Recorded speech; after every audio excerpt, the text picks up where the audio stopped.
राजू बहुत होशियार और जिज्ञासु था, लेकिन उसे एक आदत थी। वह हमेशा किसी न किसी चीज के बारे में सोचता रहता था, खासकर चमत्कारी और जादुई चीजों के बारे में। एक दिन राजू जंगल की ओर घूमने निकला। चलते चलते उसने एक पुरानी सुनहरी रंग की किताब देखी, जो एक बड़े पेड़ के नीचे पड़ी थी। उसे देखकर राजू की उत्सुकता बढ़ गई। उसने किताब उठाई और जैसे ही उसे खोला, अचानक चारों ओर एक तेज रोशनी फैल गई और सामने एक छोटा सा जिन्न प्रकट हुआ। जिन्न ने मुस्कुराते हुए कहा, धन्यवाद राजू, तुमने मुझे इस किताब से मुक्त कर दिया। बदले में मैं तुम्हें 3 इच्छाएं पूरी करने का मौका देता हूँ। राजू बहुत हैरान हुआ और खुश भी। उसने तुरंत सोचना शुरू किया कि कौन सी 3 इच्छाएं मांगी जाएं।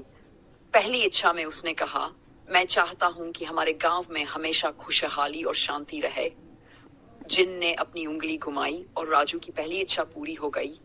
दूसरी इच्छा में उसने कहा, मैं चाहता हूं कि मेरे पास एक ऐसी किताब हो जिससे मैं दुनिया की हर चीज सीख सकूं।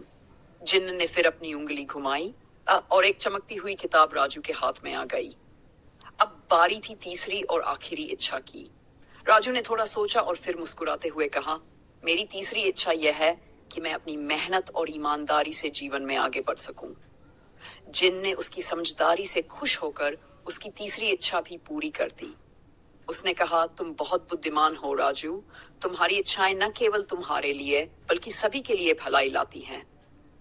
जिन्न के जाने के बाद राजू ने अपनी किताब से बहुत कुछ सीखा और गांव में हमेशा शांति और खुशहाली बनी रही। राजू ने मेहनत से पढ़ाई की और बड़ा होकर एक अच्छा इंसान बना। इस तरह राजू की समझदारी ने उसे और खुशहाल जीवन दिया। सीख, मेहनत, ईमानदारी और समझदारी से की गई इच्छाएं हमेशा अच्छे परिणाम लाती हैं।